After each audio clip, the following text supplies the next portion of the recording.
Todos los días, 647 millones de personas se encargan del cuidado de hogares y personas sin recibir ningún tipo de pago. En esta edición de Efecto Naim, investigamos cómo transformar la llamada economía de los cuidados para hacerla más productiva, sostenible y justa. Además, la destacada profesora Barbara Walter nos cuenta por qué Estados Unidos podría estar cada vez más cerca de una guerra civil, y le revelamos las enormes sumas de dinero que mueven las banderas nacionales en todo el mundo.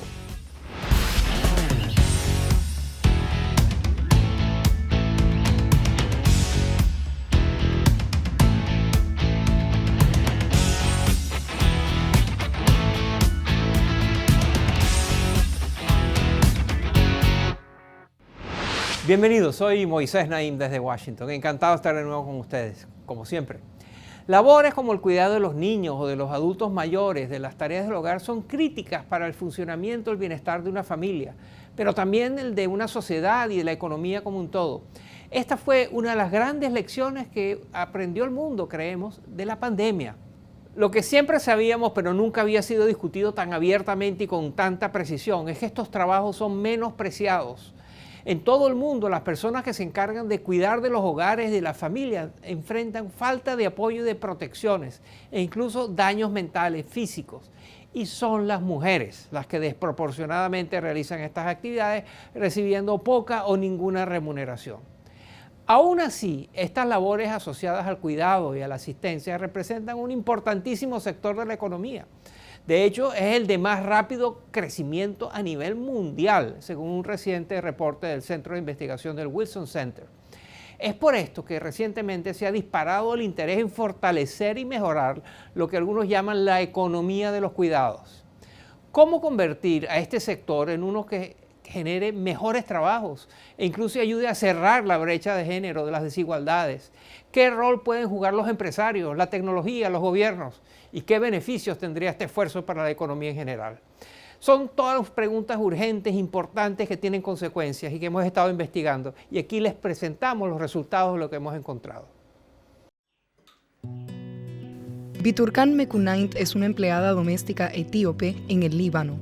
Forma parte de las más de 380 millones de personas en todo el mundo que apuestan por generar ingresos ocupándose de tareas domésticas como cocinar, limpiar o buscar agua, así como del cuidado de niños, ancianos y personas con enfermedades. Pero en el caso de Mekunaint, su pago no estaba asegurado. Durante 6 meses trabajé día y noche. No me pagaban un sueldo. Siempre me decían que no tenían dinero. Tenía las manos magulladas de tanto trabajar. Varios estudios demuestran que los migrantes en estos empleos suelen trabajar en exceso y estar mal remunerados. Esto es así a pesar de que representan una quinta parte de la mano de obra dedicada al cuidado de personas y de hogares en las naciones miembro de la Organización para la Cooperación y el Desarrollo Económicos. Mientras tanto, en los países menos ricos, estos trabajadores permiten que la asistencia sea asequible para personas que de otro modo no podrían costearla. Y la precariedad no se limita a los migrantes. La Organización Internacional del Trabajo estima que más de 647 millones de personas se encargan de este tipo de tareas domésticas día a día sin recibir ningún tipo de pago. Si tuvieran un reconocimiento salarial, estas labores tendrían un valor de más de 11 billones de dólares. Eso es tanto como las economías de Japón, India y Reino Unido combinadas. Son las mujeres y niñas las que generalmente asumen estas responsabilidades, con frecuencia abandonando sus estudios o empleos en otras industrias. Esto ocurrió a un ritmo sin precedentes durante la pandemia de la COVID-19, cuando el cierre de colegios y las cuarentenas redujeron significativamente el apoyo que tenían en el hogar las mujeres. Así lo explica Alejandra Mora, secretaria ejecutiva de la Comisión Interamericana de Mujeres de la Organización de Estados Americanos. Cuidar ahora significaba atender la educación de los niños, dar la alimentación, sostener la cotidianidad de la vida y de todos los que estaban dentro de la unidad familiar, pero además atender su teletrabajo, atender las responsabilidades que derivaban del trabajo remunerado. Oxfam calcula que en 2020 las mujeres perdieron globalmente más de 64 millones de puestos de trabajo, revirtiendo así muchos de los avances de los últimos años en materia de inclusión laboral. Esta tendencia, además, se tradujo en una pérdida de ingresos de más de 800.000 millones de dólares, equivalente al Producto Interno Bruto combinado de 98 países. El auge del autoritarismo contribuye a este preocupante fenómeno. Hablamos con Sarah Barnes del Wilson Center. Los gobiernos autoritarios, nacionalistas y conservadores no suelen tratar el cuidado de las familias como una responsabilidad gubernamental. También dan prioridad a los valores patriarcales, a menudo devaluando el papel de la mujer en la sociedad. Por lo tanto, empujan a las mujeres a permanecer en el hogar en lugar de participar en la fuerza de trabajo remunerada, independientemente de cuál sea su preferencia. Es por eso que desde hace años, entidades como las Naciones Unidas abogan por que se reconozca la importancia de estas labores y por la creación de leyes que protejan a quienes las realizan, incluyendo a los migrantes. En 2022, la OEA elaboró la Ley Modelo Interamericana de los Cuidados, una guía para que los países miembros diseñen legislación que busque, por ejemplo, garantizar el acceso de estos trabajadores a la seguridad social, como lo tiene cualquier empleado. Otros países van más allá. En 2008, el gobierno sueco creó una prima de igualdad de género que busca disminuir la diferencia entre hombres y mujeres en el tiempo dedicado al cuidado de los recién nacidos, ofreciendo una bonificación a aquellos hogares que lo hagan de forma más igualitaria. Mientras tanto, la Universidad MIT en los Estados Unidos ha hecho un llamado a los investigadores para que propongan soluciones tecnológicas que, entre otras cosas, ayuden a crear condiciones de trabajo dignas para los cuidadores y a mejorar su entrenamiento, así como a disminuir los costos del cuidado.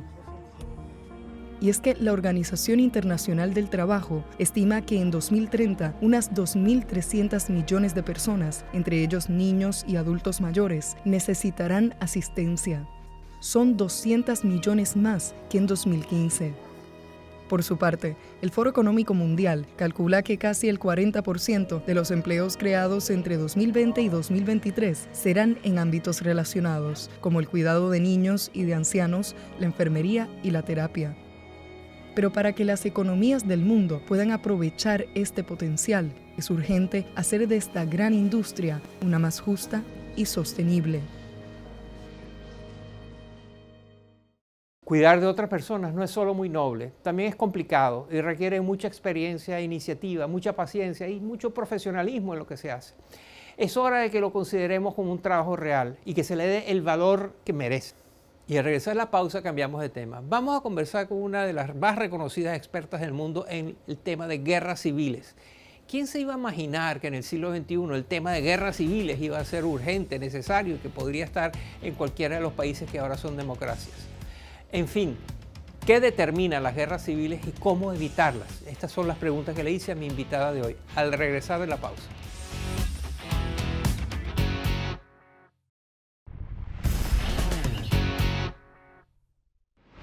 Mi invitada de hoy lleva años advirtiéndonos que Estados Unidos está cada vez más cerca del conflicto. Incluso ella cree que se podría desatar una segunda guerra civil en esta gran potencia norteamericana.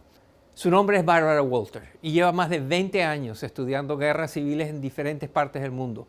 Analiza sus causas, sus consecuencias, sus características más importantes y ha encontrado reveladores patrones para determinar qué tan cerca está un país de entrar en conflicto y qué hacer para evitarlo. Actualmente, Walter es profesora de la Universidad de California en San Diego. También asesora al Banco Mundial, a las Naciones Unidas, los departamentos de Estado y de Defensa de los Estados Unidos. Y además, la profesora Walter es miembro permanente del Consejo de Relaciones Exteriores de Estados Unidos, un importante centro de diálogo e investigación. Durante su carrera, Walter ha sido galardonada con múltiples premios y sus rigurosos análisis han sido publicados en medios como el Washington Post, el Wall Street Journal y Los Angeles Times. La doctora Walter es autora de varios libros sobre violencia y resolución de conflictos. El más reciente está en la lista de los libros bestsellers más vendidos del New York Times y se titula ¿Cómo comienzan las guerras civiles y cómo detenerlas? Hoy la profesora Walter nos comparte los sorprendentes detalles de sus investigaciones y nos da mucho que pensar. Miren.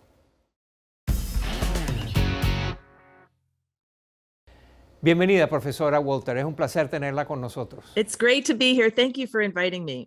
Usted ha estudiado las guerras civiles en todo el mundo y entiende bien las condiciones que las provocan.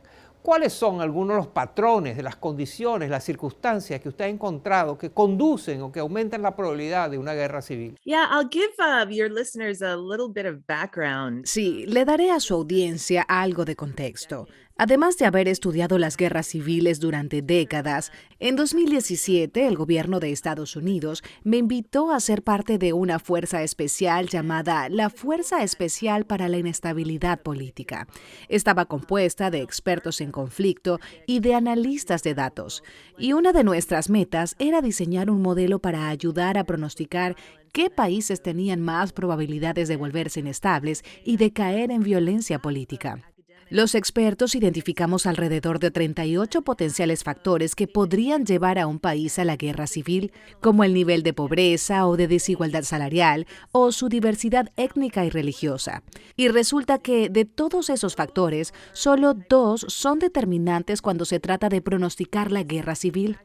El primer factor es lo que en ciencia política llamamos anocracia, que se refiere a un gobierno que no es ni completamente democrático ni completamente autocrático. Es algo entre medio. El segundo factor determinante es lo que llamamos faccionalismo étnico. Se trata de países en los que los partidos políticos se organizan alrededor de identidades étnicas, religiosas o raciales, en lugar de alrededor de ideas políticas. Si un país tiene estas 2 características, consideramos que está en alto riesgo de sufrir inestabilidad, violencia política o guerra civil. We consider them at high risk of instability, violence, and potentially civil war. Usted mencionó el concepto de anocracia. Se trata de regímenes políticos, de sistemas de gobierno que no son totalitarios, pero tampoco son perfectamente democráticos, lo cual significa que la gran mayoría de los países están dentro de esa categoría. ¿Están la mayoría de los países del mundo en riesgo de entrar en una guerra civil? I'm glad you brought this up because Me alegra que hayas mencionado esto porque hay muchos tipos diferentes de anocracias. La anocracia más antigua del mundo es Singapur, un país extremadamente estable. Creo que la probabilidad de que Singapur tenga una guerra civil es muy baja. Las anocracias que suelen tener problemas son aquellas que fueron autocráticas y están intentando democratizar de manera rápida. Así que aquellos países donde las instituciones políticas no son fuertes o donde los límites al presidente no existen o pueden ser fácilmente ignorados, son anocracias que están en riesgo. those are the types of anocracies that really are at risk. En el libro usted tiene una sección fascinante sobre los protagonistas que suelen iniciar las guerras civiles. Cuéntenos. Yeah, so most people, when they think about civil wars, Sí, cuando la mayoría de la gente piensa en las guerras civiles, creen que los grupos que van a recurrir a la violencia son aquellos que están más desesperados por un cambio, es decir, los más discriminados, como los inmigrantes de un país. Pero la realidad es que estos grupos no tienden a rebelarse, suelen ser pobres y no se les hace fácil organizar una resistencia. Los gobiernos suelen monitorearlos y reprimirlos hasta cierto punto. En cambio, los grupos que suelen dar inicio a las guerras civiles, especialmente las guerras civiles étnicas o religiosas, son aquellos que fueron políticamente dominantes y están en declive. Ven alta la probabilidad de continuar perdiendo poder en el futuro y al haber dominado socialmente, tienen la habilidad de organizar una resistencia. Además, se sienten en gran parte justificados porque creen que el país les pertenece y que es su derecho retomar lo que siempre ha sido suyo. and they feel like it is their right to take back what has always been theirs. Le quiero preguntar de Estados Unidos. ¿Usted cree que la probabilidad de que ocurra una guerra civil hoy en Estados Unidos es mayor de la que había hace 20 años? ¿Está más en peligro Estados Unidos y su democracia que antes? Oh, absolutely. Oh, definitivamente. La fuerza especial que mencioné al comienzo utiliza un ranking que va del -10 al +10. En -10 tenemos a los países más autoritarios, como Arabia Saudita o Bahrein. En +10 tenemos a los países más democráticos, como Dinamarca o Canadá. La zona de anocracia va del -5 al +5, y durante las últimas décadas, los Estados Unidos fue un +10. Luego, en 2016, la organización que mide la anocracia, llamada el Centro para la Paz Sistémica, bajó la calificación de Estados Unidos a +8. La razón fue que los observadores internacionales determinaron que la elección presidencial de 2016 fue libre, pero no del todo justa. Luego volvimos a bajar a +7 en 2019, cuando teníamos un presidente que se negaba a colaborar con el Congreso, lo cual sugería que el Poder Ejecutivo se estaba volviendo más poderoso de lo que se supone. Y en diciembre de 2020 llegamos a +5, lo cual puso a Estados Unidos en la zona de anocracia por primera vez desde 1800. La razón es que teníamos un presidente que se rehusaba a aceptar los resultados de la elección presidencial de 2020 y estaba tomando acciones para revertirlos. Desde entonces, hemos vuelto a +8, pues Donald Trump abandonó el poder y tenemos a un nuevo gobierno que ha estado respetando el Estado de Derecho. Pero nuestra democracia no se ha vuelto más fuerte. A Donald Trump le encantaría volver a la presidencia y dijo que si volviera al poder no lo dejaría ir. Por otro lado, hace 15 o 20 años, los estadounidenses blancos tenían la misma probabilidad de identificarse con el Partido Demócrata que con el Partido Republicano. Pero hoy, el Partido Republicano está compuesto en casi el 80% por gente blanca y por cristianos evangélicos. Esto está ocurriendo en un país que es multiétnico, multirracial y multirreligioso. Así que, según la definición de la Fuerza Especial para la Inestabilidad Política, el Partido Republicano sería considerado una facción étnica. The Republican Party would probably be considered an ethnic faction. ¿Qué le recomendaría usted a un ciudadano de Estados Unidos que considera que la democracia está en peligro y que existe riesgo de una guerra civil? Cuando hablo con personas que han vivido guerras civiles, ya sea en Sarajevo, en Bagdad o en Belfast, la mayoría dice, no lo vimos venir. Yo creo que la insurrección en el Capitolio de los Estados Unidos, que ocurrió el 6 de enero de 2021, fue un regalo para los estadounidenses porque sacó a relucir un cáncer que había estado creciendo a escondidas, dándonos tiempo para hacer algo al respecto. Y creo que las elecciones de medio término que se celebraron en noviembre de 2022 fueron extraordinarias. Desde 1980 no habíamos tenido elecciones de medio término en las que el oficialismo no sufriera grandes derrotas. Por primera vez en mucho tiempo, vimos un gran número de jóvenes de entre 18 y 25 años de edad que salieron a votar, principalmente por candidatos del Partido Demócrata. Votaron en contra de los candidatos que habían sido apoyados por Donald Trump y que habían estado negando los resultados de la elección presidencial del 2020. Así que creo que los estadounidenses están prestando más atención. Salir a votar es muy importante. Además, diría que los algoritmos están empujando a los ciudadanos estadounidenses cada vez más hacia los extremos políticos, lo cual es muy poco saludable para nuestra sociedad y sistema de gobierno. Así que tendremos que reformar las redes sociales y encontrar una manera de manejarlas sin que nos destruyan. We're going to have to figure out a way to manage social media in a way that doesn't tear us apart. Barbara Walter es profesora de Ciencias Políticas en la Universidad de California, en San Diego. Su libro más reciente se titula ¿Cómo comienzan las guerras civiles y cómo detenerlas? Muchas gracias, profesora Walter, por estar con nosotros. It's my pleasure. Thank you so much for this conversation. Y al regresar a la pausa cambiamos de tema. Les presentamos las sorprendentes cifras monetarias asociadas a las banderas. Ya verá de qué hablo, no se vaya.